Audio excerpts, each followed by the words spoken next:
वैसा ही हमें ऊर्जान्वित करे। थावरचंद जी डामोर जोरदार तालियों से स्वागत करें विधायक महोदय को। कागदर वाले सॉन्ग के लिए देख लेना। हाँ, माननीय विधायक महोदय, कमलेश जी की टीम कागदर तैयार है। सबसे पहले उन तमाम साथियों का धन्यवाद जिन्होंने आज ये कार्यक्रम आयोजित किया और हम सबको इस शानदार कार्यक्रम में मान और सम्मान मिला। मैं आसपास के गांवों से, बालों से पधारे हुए मेरे नौजवान युवा साथियों, इज्जतदार बुजुर्गों, माता बहनों, आप सबको मेरी ओर से जोहार करता हूं। साथ में इस मंच से जो पुरखों की तस्वीरें लगी हैं उनको नमन करते हुए यहाँ के जो दौड़िया बावसी हैं उनको नमन करता हूँ। वो इसलिए करता हूँ कि दौड़िया बावसी पर आज भी हमारे पुरखों के सिरे के लिए हमारे बाप दादा यहाँ आते हैं और दौड़िया बावसी से केसर चढ़ाकर हम लोग वापिस वहां पर पहाड़ों में स्थापित करते हैं पुनः रीति रिवाजों के साथ में। लेकिन जो हमारे पुरखों के बावजी थे, जो कालिया बावसी के नाम से भी जाना जाते थे, दौलिया बावसी के नाम पर धौलागढ़ में, कालिया बावसी के नाम पर केसरिया जी में और बुरिया बावसी के नाम पर गौतमेश्वर में, कालांतर में धीरे धीरे हमारे लोगों से इनकी पूजा विधि छीनी गई थी और केसरिया जी पर आज किसी और ने कब्जा जमाया है। इसी तरीके से अभी हाल ही में गोटिया अम्बा पर जो घटना हुई थी, उस गोटिया अम्बा की घटना में भी हमारे पुरखों का इतिहास है, रीति रिवाज है, संस्कृति और परंपराएं जुड़ी हुई है। लेकिन आज आदिवासी परिवार की ताकत बढ़ती नजर आ रही है। आदिवासी परिवार की बढ़ती ताकत को एक नारे से जोड़ा जाता है कि एक तीर एक कमान, और एक तीर एक कमान के नारे से पूरे देश के आदिवासी एक होने के लिए तैयार हो जाते हैं। ऐसे वक्त में आरएसएस का संघी विचारधाराओं को यह बात हजम नहीं होती है तो आरएसएस और संघी विचारधाराएं आदिवासी को ही आदिवासियों से लड़वाने के लिए आगे करती है और आदिवासियों के कंधों पर बंदूक रखकर उनको इस बात की ओर आगे ले जाती है। ऐसा पहली बार नहीं हुआ है, ऐसा कई बार हो चुका है कि जब आदिवासियों के देवी देवताओं पर अतिक्रमण करने का प्रयास किया गया, आदिवासी देवी देवताओं के साथ में छेड़छाड़ करने का प्रयास किया गया, उसी परिवार से जो दक्षिणी राजस्थान के अंदर आदिवासी परिवार की बढ़ती ताकत को रोकना चाहते हैं। और इसी तरीके से राजस्थान के पूर्वी हिस्से में भी जो अम्बागढ़ का किला था, उस अम्बागढ़ के किले के ऊपर जो मीणाओं का अम्बागढ़ था, भगवा रंग लगा, झंडा लगाया गया था, लेकिन वहां के मीणा उनके अंदर आपसी दरार डालने की कोशिश की थी, एक हुए थे और अम्बागढ़ के किले को आरएसएस से आजाद कराया था। इस प्रकार से आज जो 9वीं कक्षा की एनसीईआरटी की किताब है, उस किताब के अंदर हमारा पुरखों का इतिहास है, मानगढ़ की वो पहाड़ी शौर्य पराक्रम बलिदान और त्याग और भक्ति की पहाड़ी है जिस पर हमारे पुरखों ने 17 नवंबर 1913 के दिन पूरे मानगढ़ पर ब्रिटिश हुकूमत कहती है, ब्रिटिश हुकूमत का रिकॉर्ड कहता है कि 1 लाख से ज्यादा आदिवासी उस समय उस पहाड़ी पर इकट्ठे हुए थे और उस समय ब्रिटिश हुकूमत के कागजात कहते हैं कि 1500 से ज्यादा आदिवासी शहीद हुए थे। और जब 1500 से ज्यादा आदिवासी शहीद हुए थे तो वो लोग सिर्फ संप सभा की मांग नहीं कर रहे थे, वो लोग सेपरेट फील्ड प्रदेश की मांग कर रहे थे, सेपरेट फील्ड टेरिटरी की मांग कर रहे थे। और इस बात को लेकर ब्रिटिश हुकूमत को ये बात जमी नहीं, तब वो लोगों ने हमारे लोगों को भी आगे किया और इस बात को, इस आंदोलन को कुचलने के लिए जो 17 नवंबर 1913 को हमारे लोगों के साथ में गोलीकांड हुआ था। लेकिन मैं उस पराक्रम और शौर्य को भूलना नहीं चाहते। उस पराक्रम और शौर्य के बाद में आज कुछ लोग जिनको मानगढ़ के जो शहादत हुआ उस टाइम पैदा नहीं हुए थे, वो कह रहे हैं कि इनका इतिहास मिटा देंगे। मैं इस ओछी मानसिकता पर आरएसएस के कठपुतली मन्नालाल रावत सांसद को कहना चाहता हूं, जब जब बिरसा मुंडा, टांटिया मामा जैसे लोगों का इतिहास जिंदा है, जब जब हमारे और आपके जैसे नौजवान तैयार है, तब तक हर घर घर से एक बिरसा तैयार खड़ा है, हर घर घर से एक काली बाई तैयार करी है। आप हमारे विचारों को कभी नहीं मार सकते। और मैं आप सबको कहना चाहता हूं, ऐसे मन्नालाल हजार पैदा होंगे समाज में, क्योंकि बिरसा मुंडा को जब अंग्रेजों ने मारा था, दी में जहर दिया था, तब भी पकड़ाने वाले उन्हीं समाज के लोग थे।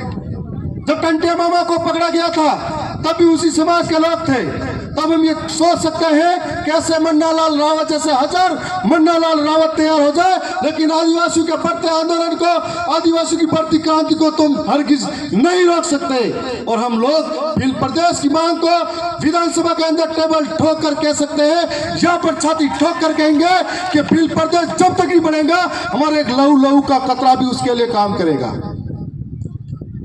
साथियों, आज जिस तरीके से हमारे हक को मारा जा रहा है, यह बहुत बड़ी सोचने का बात है।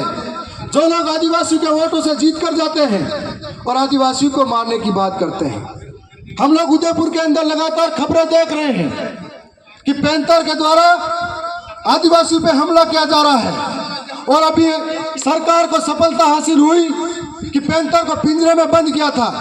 उसी प्रकार से उदयपुर से वोट लेकर कुछ लोग दिल्ली की ओर लौटे थे, वो भी उस पैंथर की तरह कम नहीं है, जिन्होंने आदिवासियों का वोट लेकर यह कहा कि आदिवासियों का घर जला दो, आदिवासियों को मारो।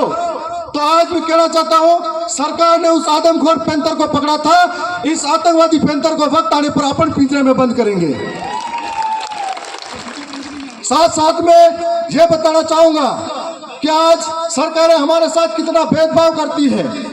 आए दिन ऐसे कानून जो हमारे हक के खिलाफ है, ये जो सुप्रीम कोर्ट है, ये जो न्यायालय है, ये आदिवासियों के कब से हितैषी बन गए, ये बात मुझे समझ में नहीं आई। और आज जिस तरीके से एसटी भाई, एससी भाई, ओबीसी और माइनॉरिटी के लोग एक होने लगे, तभी सरकारों को चिंता सताने लगी कि आज हमारा जो जनाधार है इसको कैसे घटाया जाए। तब न्यायालयों से एसटी एससी को अलग करने के बयान, अलग करने के फैसले सामने आते हैं। हम लोग ये कहना चाहते हैं कि आदिवासियों का आरक्षण कैसा होगा, आदिवासियों का आरक्षण कब तक होगा, यह फैसला आदिवासी करेगा, आपकी न्यायालय नहीं करेगी। साथ साथ मैं बताना चाहूंगा कि जिस तरीके से 2013 के अंदर आरक्षण को बेचा गया था और 2016 के अंदर फिर से एक अधिसूचना आई थी, उस अधिसूचना की वजह से हमारे लाखों हजारों बेरोजगार आज पलायन कर रहे हैं अहमदाबाद, गुजरात, मुंबई। उनकी वजह से अभी जो हाल ही में 2016 के बाद में जितनी भी भर्तियां आई, उस भर्ती के अंदर आदिवासियों के साथ में कुटाराघात हुआ, धोखा हुआ। अभी जो आरएस भर्ती आई, उसके अंदर एक भी एसटी का पद नहीं है। इसका मतलब हमारे साथ फिर से धोखा हुआ। बैकलॉग भर्ती के नाम पर हमारे साथ काकरी डूंगरी जैसा आंदोलन खड़ा हुआ और काकरी डूंगरी आंदोलन को इन लोगों ने धोखे से कुचला था। इस आंदोलन से हमारे 2 भाई शहीद हो गए थे और आज भी सरकारें आदिवासियों के ऊपर लगातार मुकदमे लगाए जा रही है। आज भी नौजवानों के, बेरोजगारों के जिंदगी से खेल रही है। हम लोगों ने ये जो घोंगी आंधी बेरी सरकारें हैं, इन सरकारों को शायद बेरोजगारों की पीड़ा नजर नहीं आती है। अभी हाल ही में एक दर्दनाक घटना सामने आई थी कि यहाँ पर परीक्षा देने गए थे नौजवान, जो अपने भविष्य के लिए गए थे, जिंदगी मांगने के लिए गए थे और जिंदगी से हाथ धो बैठे हैं, भविष्य से हाथ धो बैठते हैं। इसका जिम्मेदार कौन है? इसका जिम्मेदार यह भजनलाल सरकार है और भजनलाल सरकार की जिम्मेदारी की वजह से हमारे यहाँ पर नौजवानों ने हक खोया है। और आज मैं उसी सरकार से मांग करता हूँ, इस मन से बड़ी पीड़ा के साथ में, कि उन नौजवान बेरोजगारों के जो अपनी पीड़ा के साथ में इस दुनिया में नहीं रहे, उनको आर्थिक मुआवजा मिलना चाहिए। और मैं सरकार के समक्ष भी यह मांग करूंगा। साथ साथ में मैं आप सबके बीच में खड़ा हूं, तो अगली बार विधानसभा के अंदर जब मौका मिलेगा तो बेरोजगारों का सेंटर इधर से उधर हो, इतना तड़पाने की नौबत आती है, मैं वहां सरकार के बीच में खड़ा होकर लड़ूंगा। अगर मुझे मौका मिला, साथ साथ में मेरे 2 भाई और भी हैं, हम लोग भी लड़ेंगे। हम लोगों का बढ़ता वैचारिक आंदोलन, बढ़ती हुई ताकत पूरे देश के आदिवासी समझने लगा है। कि किस तरीके से आदिवासियों के साथ में धोखा हुआ, कुटाराघात हुआ, इतिहास को छेड़छाड़ किया जा रहा है, तो पूरे देश का आदिवासी एक होता जा रहा है। और हम लोगों को समझना पड़ेगा कि किस तरीके से हमको अधिकार मिले हैं। आजादी के 75 वर्ष बाद भी जब 5वीं अनुसूची का प्रावधान संविधान में दिया हुआ है, लेकिन संविधान की किताब में कैद पड़ा हुआ है। हमारे वोटों से जीतने वाला नेता आज तक इस 5वीं अनुसूची का जिक्र नहीं करता है, और हम लोगों ने इस बात का जिक्र किया।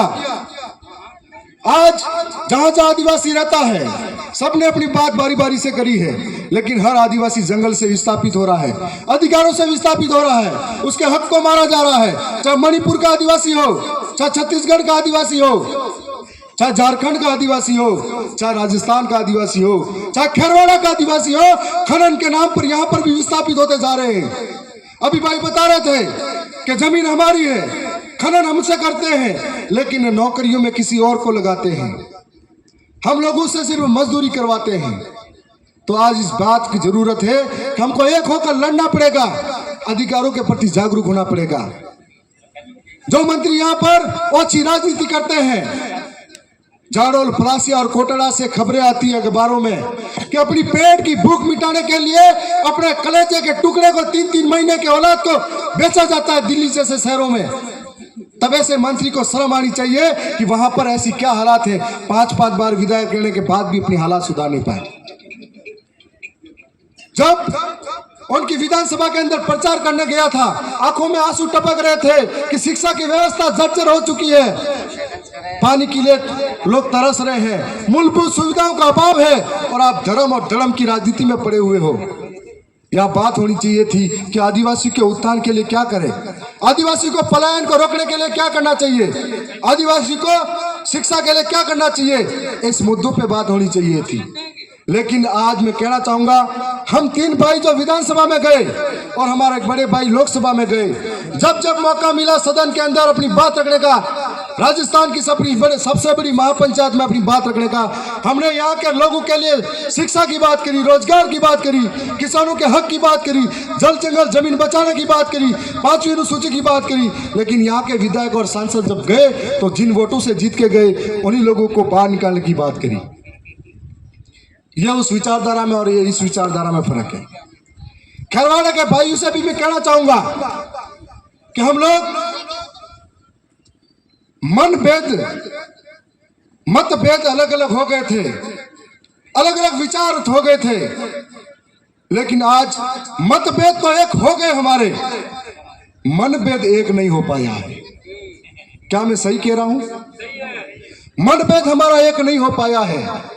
लेकिन मैं आपसे सवाल करना चाहूंगा, क्या आप चाहोगे कि आरएसएस जैसी विचारधारा आदिवासियों को खत्म करे, और यह देखना चाहोगे क्या? आप हाथ खड़ा करके बताओ कि ऐसी विचारधारा को निस्तो नाबूद कर देंगे। हाथ खड़ा करके बताओ, क्या आप चाहोगे कि हम 5वीं अनुसूची के लिए लड़ाई लड़ेंगे? क्या आप चाहोगे कि हम जल जंगल जमीन की हक की लड़ाई लड़ेंगे? क्या आप चाहोगे कि जो भील प्रदेश हमारे पुरखों की अधूरी इच्छा है उसके पूरी करने के लिए लड़ेंगे? यदि हम चाहेंगे तो मतभेद जो खत्म किया है, तो मनभेद को भी खत्म करना पड़ेगा और हम सबको मिलकर लड़ना पड़ेगा।